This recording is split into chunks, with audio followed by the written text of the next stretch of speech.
पति के पर्स से रुपए निकालने को चोरी नहीं हक कहते हैं। इसी पर्स में पूरे 15,000 रखे थे। मुझे अच्छे से याद है और तब से मैंने यह पर्स इस्तेमाल भी नहीं किया। फिर इसमें से लगभग 5,000 रुपए कहाँ गए?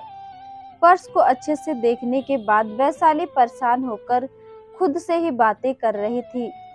तभी कमरे में से सासू करुणा जी आई। उसे अपने आप से ही बातें करते देख पूछने लगी, क्या हुआ बहू? बहुत परेशान लग रही हो, खुद से ही बातें किए जा रही हो और यह पर्स का सामान बिस्तर पर क्यों फैला रखा है? मम्मी जी वीरेन घर के लिए 15,000 रुपए दिए थे। मुझे अच्छे से याद है कि मैंने पूरे पैसे इसी पर्स में रखे थे, लेकिन अब उसमें लगभग 5,000 रुपए कम है। समझ नहीं आ रहा कहाँ गए। पर्स को एक बार फिर खंगालते वैशाली बोली, अरे कहाँ जाएंगे? देख तूने ही किसी काम से निकाला होगा या किसी को पेमेंट किया होगा। करुणा जी पर्स को लेकर खुद चेक करने लगी। नहीं मम्मी जी, मैंने किसी को नहीं दिए।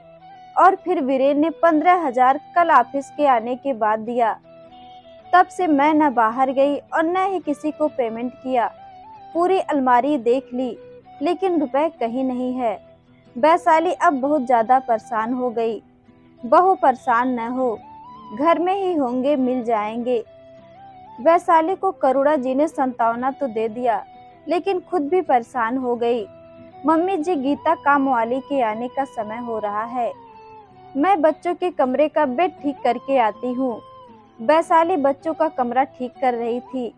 उसके बेटे विशाल का कबर्ड आधा खुला था और कापी किताबें नीचे गिरने को बेताब थी। उसने जैसे ही कबर्ड को पूरा खोला तो कापी किताबें सब बाहर गिर गईं। वैशाली सब वापस ठीक से रखने लगी तो एक कापी से रुपए गिरने लगे। वैशाली की आंखें फटी की फटी रह गई जब उसने पाया कि यह पूरे 5,000 रुपए हैं। फिर तो वैशाली ने उसकी पूरी अलमारी फिर से ठीक की तो उसे थोड़े बहुत रुपए और मिले। मम्मी जी जल्दी से यहाँ आइए। करुणा जी जल्दी से कमरे में आई तो वो भी खोए रुपए को विशाल के कबर्ड से निकालते देख शॉक्ड हो गई। बहू अपना विशु चोर है, उसने अपने ही घर में चोरी की। विशाल और मिनी बेटी जब स्कूल से आए तो मम्मी और दादी को गुस्से में देख घबरा गए। मिनी ने डरते हुए पूछा, मम्मा दादी क्या हुआ? आप दोनों गुस्से में क्यों हैं? और मम्मा आपको देखकर लग रहा है कि जैसे आप बहुत रोई हैं। तुम दोनों एक बात बताओ, मैंने, पापा ने और दादी ने कभी भी किसी चीज के लिए तुम लोगों को मना किया है? तुम्हारे किसी ख्वाहिशों को पूरा नहीं किया? क्या ऐसा हुआ है? फिर मेरी परवरिश में कहाँ कमी रह गई जो विशु तुम चोर बन गए? अपने ही घर में तुमने चोरी की। वैशाली की आंखें गुस्से से लाल थी। विशु बेटा, तुमने मम्मी के पर्स से 5,000 रुपए निकाले थे।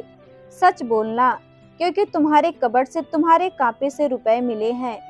करुणा जी ने विशाल को अपने पास बुलाकर प्यार से पूछा। हाँ दादी, रुपए मैंने लिए, लेकिन चोरी नहीं किए। मैंने पैसे मम्मा के पर्स से निकालकर अपने पास रख लिए बस। विशु ने आराम से बोला। बिना बताए किसी के पर्स से पैसे निकालने को ही चोरी कहते हैं। क्या इतना भी तुम्हें नहीं पता? विशाल की बात सुनकर वैशाली का गुस्सा और बढ़ गया। लेकिन मम्मा, आप भी तो पापा को बिना बताए अक्सर उनके पर्स से या फिर कपड़े धोते समय शर्ट या पैंट से या जींस से पैसे निकाल लेती हैं। और उस दिन आप निशा आंटी से फोन पर बोल रही थी कि कपड़े धोते समय पति की जेब से पैसे मिलने पर बहुत खुशी होती है, जैसे कोई कुबेर का खजाना मिल गया। और पर्स से बिना बताए कुछ रुपए निकालने को चोरी नहीं, पत्नी का हक कहते हैं। तो मैं भी आपके पर्स से कभी 50 कभी 100 रुपए निकाल लेता था, लेकिन कल आपके पर्स में बहुत ज़्यादा पैसे थे तो उस वक्त जितने हाथ में आए मैंने निकाला और अपने पास रख लिया। मम्मा, आप सही कहती हो, ऐसे पैसे निकालकर अपने पास रखने में बहुत अच्छा लगता है। विशाल की बात सुनकर वैशाली और करुणा जी के होश उड़ गए। वैशाली वहीं जमीन पर धप से बैठ गई और बोली, हे भगवान, मैं ही अपने बच्चों को गलत शिक्षा दे रही थी। मैं खुद चोरी कर रही थी और विशु को चोर समझ रही थी। वैशाली बोलते बोलते रोने लगी। बहु बच्चे गीली मिट्टी के समान होते हैं। वो अपने घर में, अपने परिवार में कुछ भी होता है उससे ही सीखते हैं। हम जैसा आचरण करते हैं बच्चे भी वही करते हैं। जाने अनजाने में तुम्हारी इस हरकत को विशु ने देखा भी और तुम्हारी बातों को सुना भी। फिर उसे जो समझ में आया उसने वही किया। इसमें विशु की कोई गलती नहीं है।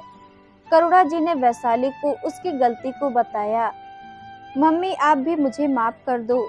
आगे से मैं बिना बताए कुछ भी नहीं लूंगा। विशु भी सॉरी बोला और वैशाली के गले लग गया।